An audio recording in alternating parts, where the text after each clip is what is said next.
Bonjour et bienvenue sur Provence Plus TV. Nous allons aborder aujourd'hui un dossier économique exclusivement consacré au marketing de réseau. Alors le marketing de réseau, vous avez tous entendu parler. Il y a bien un ami, il y a bien un voisin, un camarade, un collègue de travail qui a dû vous parler de cette question-là en vous proposant de rejoindre tel ou tel réseau de vente de tel ou tel produit. Il y en a dans tous les secteurs d'activité, les télécommunications, les produits de beauté, les produits bio, la diététique et tout un tas encore de choses qui aujourd'hui sont en train de rencontrer notre vie quotidienne. Alors pour parler de cette question qui peut encore être controversée pour certains, nous avons autour de nous 4 spécialistes de ces questions-là. Bonjour à vous tous.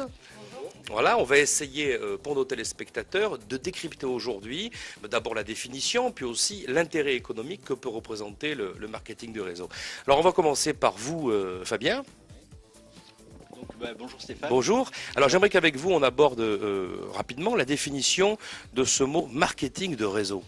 Alors le marketing de réseau, qu'est-ce que c'est? C'est tout simplement une industrie qui vient des États-Unis et qui permet à beaucoup de gens à travers la planète de faire des compléments de revenus avec cette activité et pourquoi pas d'envisager d'en faire un plan de carrière. C'est ce qui s'est passé pour moi.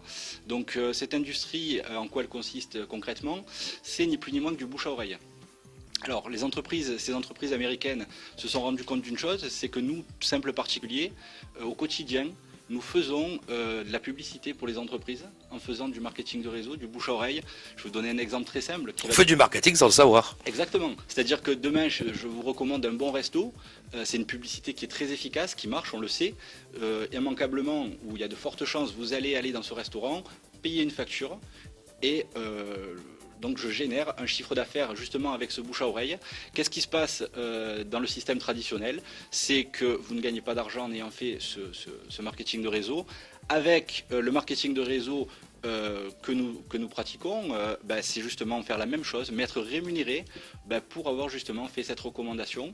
Et c'est une activité qui est en train de littéralement exploser, qui a une croissance annuelle qui est supérieure à 20% chaque année, ce qui, je peux vous garantir qu'actuellement, c'est vraiment une prouesse économique. À l'heure où vraiment on parle de crise financière, c'est une industrie... En tout cas, ça fait rêver. Hein. Alors ça fait rêver, c'est juste que c'est une autre manière de travailler.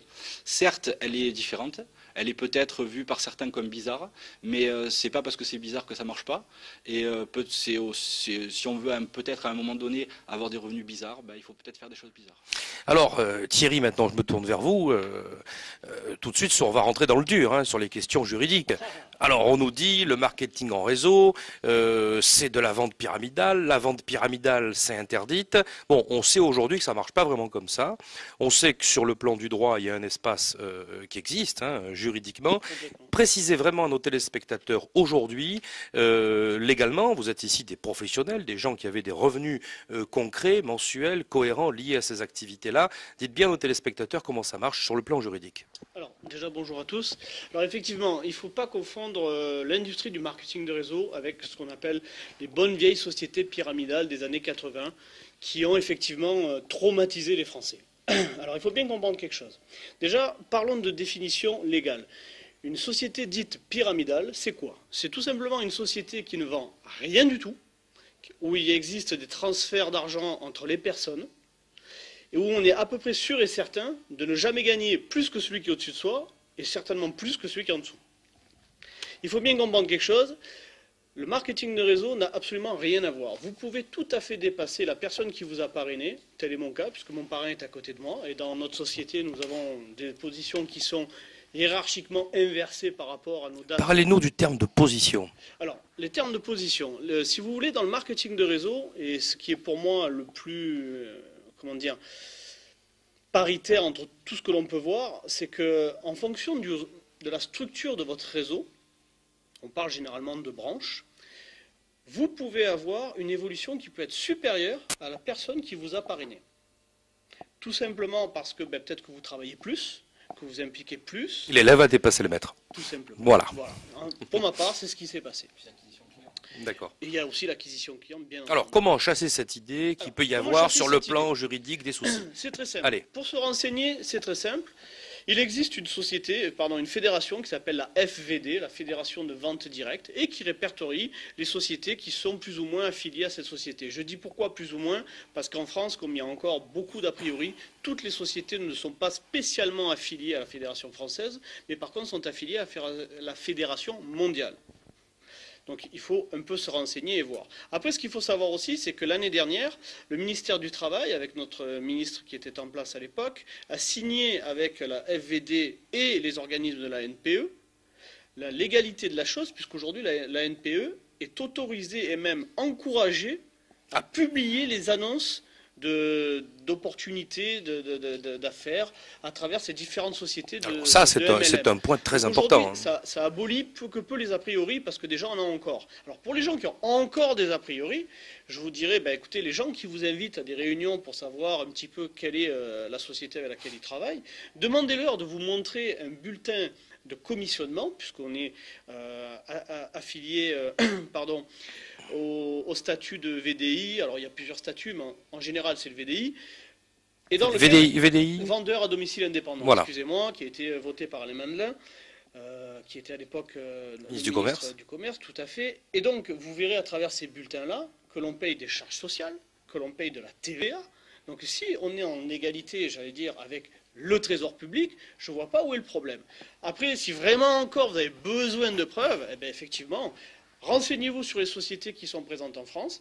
Généralement, celles qui ont beaucoup de secteurs ne peuvent pas être présentes de partout, donc on a des partenaires. Et en fonction des partenaires, il y en a où c'est l'État. D'accord. Donc, vous nous dites simplement, il suffit d'aller à la pêche aux informations et on va trouver tout ce qu'il faut. Alors maintenant, avec Sébastien et Vanessa, on va aborder l'aspect financier. Ce sont des activités dans lesquelles vous vous impliquez en plus de votre travail. Donc ce sont des compléments de revenus, pour vous aussi Thierry. Fabien a pris une position dans son réseau relativement importante, donc il s'en occupe à plein temps, mais il avait un métier tout autant avant d'ailleurs, il a dû garder des contacts aussi par ailleurs. Alors j'allais dire faites-nous un peu rêver, non, soyons réalistes aujourd'hui. Vous avez, vous, Sébastien, commencé quand à vous intéresser à votre réseau ? Alors moi j'ai démarré dans le marketing de réseau il y a à peu près 2 ans et demi. Très peu de temps, d'accord. Voilà, ouais. donc c'est par l'intermédiaire de mon ami donc Fabien qui m'a présenté donc ce concept-là. J'y ai adhéré et en effet j'ai une activité professionnelle principale, je suis salarié d'une entreprise et j'ai démarré cette activité pour générer ce que l'on appelle des compléments de revenus. Alors bilan, 2 ans et demi après, en pourcentage de vos revenus, ça représente combien ? Ça varie selon les mois en fait. Selon les mois. Donc, sur l'année, allez, sur une année. Sur l'année, on va dire par rapport à mon salaire de base. Oui, ça vous fait quoi? Un 13e mois, un 14e, un 15e? Plus que ça même. C'est-à-dire? Ah oui, c'est... On parle pas d'argent, on parle de oui, pourcentage. Oui, tout à fait. Ça représente, je sais pas moi, à peu près peut-être entre 30 et 50% d'un revenu annuel. Ah ben ça vous fait effectivement 6 Ça mois fait de beaux d'activité. compléments, Ça ouais. fait 6 mois d'activité en plus, Exactement. d'accord? En pleine légalité, évidemment, fait, avec exactement. les éléments financiers et fiscaux dont parlait votre collègue. Exactement. Alors vous, Vanessa, de la même manière, vous êtes aussi salarié dans un secteur d'activité. On n'en parlera pas, hein, on va rester, nos auditeurs l'ont compris, sibyllins, hein, tout autant sur les activités habituelles que sur les réseaux que représentent ici nos invités. Vous avez une activité qui fait rêver, on va dire, une très belle activité. Et vous avez voulu, en plus, vous lancer dans le marketing de réseau. D'abord, pourquoi? Qu'est-ce qui vous a attiré? Bonjour à tous. Alors, pour dire ce que les téléspectateurs vont peut-être se demander ce que je fais, je suis hôtesse de l'air, tout simplement. J'ai démarré le marketing de réseau, tout simplement parce que je n'avais pas de possibilité d'évolution dans le système traditionnel au sein de mon travail d'hôtesse de l'air. C'est le cas très probablement de dizaines de milliers de personnes en France, de beaucoup de gens qui ne peuvent pas évoluer malgré les ambitions. Hein. Donc je suis quelqu'un d'ambitieux, je pense que je ne suis pas la seule en France ou au monde à vouloir gagner plus d'argent. Donc c'est la seule raison à la base pour laquelle j'ai démarré le marketing de réseau, puisque ça me permettait d'avoir des possibilités d'évolution vraiment propres à ce que moi je voulais faire de ma vie et de ma carrière professionnelle. Quelle ancienneté? Pareil, à peu près pareil que Sébastien. J'ai démarré le marketing de réseau bientôt depuis 2 ans, donc ça se passe très bien pour moi. Et des compléments de revenus Des significatifs. compléments de revenus, voilà, mais je serais dans le même ordre de rendement entre 30 et 50%, donc chiffré exactement, j'ai pas chiffré, j'aurais dû venir avec mes chiffres peut-être auparavant. En revanche, quelque chose qui est significatif, c'est qu'au bout d'un an d'activité avec le marketing de réseau, j'ai pu demander un mi-temps avec mon activité principale en tant qu'hôtesse de l'air. C'est-à-dire qu'aujourd'hui, je travaille 1 mois sur 2 en tant que salarié et je complète, donc je fais cette activité dans mes heures creuses, dans mes heures, disons, libres de marketing de réseau. Ça vous passionne? Oui, parce qu'au départ, on démarre pour l'argent et on se rend compte que ce n'est pas qu'une aventure financière. C'est humain. Oui, c'est également une grosse aventure humaine et de développement personnel. En quoi elle a changé votre vie depuis? Dites-moi, parce que vous avez quand même une vie active. Hôtesse de l'air, c'est pas rien, hein, on se voyage, hein, on voyage beaucoup, on se déplace, c'est déjà un métier très riche en soi. Votre nouveau métier dans le marketing de réseau, qu'est-ce qui vous a amené de plus? Alors, tout un tas de choses. Maintenant, ce serait difficile de résumer en 5 rapidement, minutes 2 ans d'activité. Je dois dire au niveau financier, ça c'est sûr que c'est indéniable, les chiffres sont là. Ensuite, donc au niveau développement personnel, on gagne en maturité puisque on apprend à se connaître soi-même, on apprend à connaître les autres. Et justement, les autres, c'est ça qui est important, c'est que j'ai développé mon réseau. Moi, j'étais vraiment cantonnée à un secteur aérien. Je connaissais des hôtesses et des pilotes, moi, à peu près comme toutes les hôtesses de l'air du monde. Aujourd'hui, je travaille avec des personnes entre 18 et 62 ans, des hommes, des femmes qui viennent de toutes les catégories socio-professionnelles. Et ça, c'est un enrichissement à lui tout seul, quoi.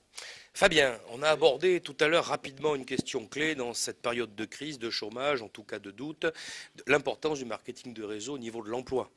On a bien compris qu'aujourd'hui, et votre collègue nous l'a très bien dit, il y avait une promotion qui était faite, signature au niveau national d'un accord avec le Pôle emploi. C'est important. C'est quoi le profil type de l'entrepreneur aujourd'hui en marketing de réseau? Il n'y a pas de profil type dans cette activité, c'est ce qui fait aussi tout le charme de cette activité. Ça donne la possibilité à tout le monde, quel que soit son background professionnel, quel que soit ce qu'on ait fait ou pas, on a la possibilité dans cette activité de réussir. Après, dire que tout le monde réussit et gagne beaucoup d'argent, je pense qu'il faut être réaliste et vraiment expliquer. Comme tous les métiers, ça dépend du profil. Cette activité, vous savez, c'est un accélérateur de business parce qu'on travaille en équipe.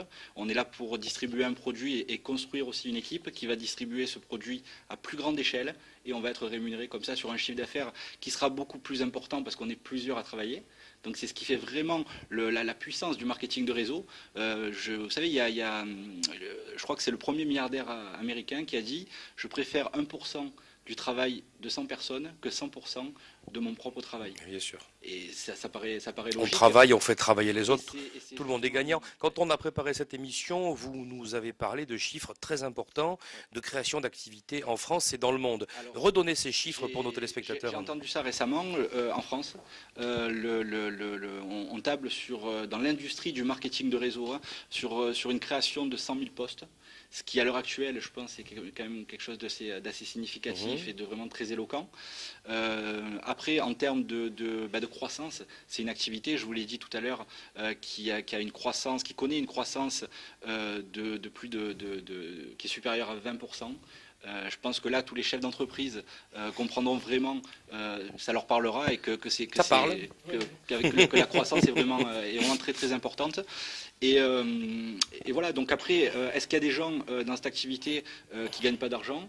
La réponse est oui. Moi, j'ai aucun souci par rapport à ça. Les gens qui font rien ne gagnent rien. Donc ça me paraît logique. Ce qui n'est pas illogique, j'allais dire. Voilà. Et après, il y a des gens, pour l'essentiel, en tout cas... Moi, j'ai une question. Est-ce que vous avez vu des choses extraordinaires? Moi, j'aimerais que vous nous parliez de quelque chose d'extraordinaire dont, avec votre réseau, vous êtes à la sauce, quelqu'un qui n'avait pas d'activité, mais qui avait une grosse volonté et qui s'en est tiré aujourd'hui et qui a tiré sa famille d'affaires. Parlez-nous de ça. Des exemples de ce type-là, il y en a beaucoup. Alors, juste pour revenir rapidement, et puis je vais répondre à votre question, à ce qu'on disait, l'essentiel des gens qui font cette activité, ce sont des gens qui font des compléments de revenus, des très confortables compléments de revenus, et puis d'autres après qui en font un plan de carrière, et des exemples de gens qui ont changé leur vie. Il y en a aussi. Vous êtes fier? Vous êtes fier d'avoir participé à ça? Moi, je suis très fier parce que, si vous voulez, je trouve que c'est vraiment une activité où on peut regarder les gens dans les yeux et il n'y a pas de problème à avoir, dans le sens où si les gens ne font rien, moi, quelque part, j'ai pas de responsabilité par rapport à ça. Et c'est vrai que pour les gens qui ont... Mais si ça réussit, ça a été l'affaire de tous aussi. Ça a été aussi l'affaire de tous. La leur et celle des autres. Alors après, par rapport à d'éventuels échecs, si tant est qu'il y en ait, parce que j'allais dire l'échec, c'est uniquement les gens qui abandonnent. Hein, donc, alors on a une responsabilité en tant que leader à aider ces équipes à gagner de l'argent. C'est-à-dire que dans cette activité, ce que moi je trouve extraordinaire, c'est qu'on est tous indépendants, mais on n'est jamais seul, Et vous êtes parce ensemble. qu'on travaille tous en équipe. C'est-à-dire que les personnes qui peuvent avoir éventuellement peur de ne pas réussir, parce qu'ils ne sont pas formés, parce qu'ils ne connaissent pas cette activité, si vous voulez, on est là pour les aider et pour faire gagner de l'argent à ces gens-là. Au jour d'aujourd'hui, je travaille pour mon équipe, et si je fais gagner de l'argent aux gens qui sont dans mon équipe, que j'affectionne en plus, ce qui gâche rien à la chose, je gagne de l'argent aussi. Donc au jour d'aujourd'hui, je suis l'outil de travail de mon équipe. Thierry, tout à l'heure, on préparait cette intervention et en rigolant, vous me direz, un jour, on vendra vraiment un peu de tout en marketing de réseau. Vous pensez qu'il y a une dimension universelle ? Pourquoi cette réussite? Est-ce que ça peut toucher tout? Est-ce que c'est une nouvelle manière de travailler qui va devenir plus importante encore dans les années qui viennent? En économie, on parle d'une société qui devient transversale. Et justement, la fin des sociétés hiérarchiques, vous vous sentez lié à ce modèle d'avenir économique dont vraiment les grands économistes commencent à parler aujourd'hui? Ça tombe bien que vous souleviez ce fait, je voulais l'aborder tout à l'heure, après le côté juridique et légal. Pour les gens qui aiment bien les chiffres et les preuves à l'appui, je fais partie de ces gens-là, puisque je travaille dans une société financière qui est la numéro 1 au monde dans l'assurance, où justement les sociétés hiérarchiques, comme vous avez pu le définir tout à l'heure, pour revenir à cet aspect structurel, la structure économique d'une société, quoi qu'on en pense, quoi qu'on veuille faire, elle est forcément pyramidale. Un patron gagnera toujours plus que ses salariés.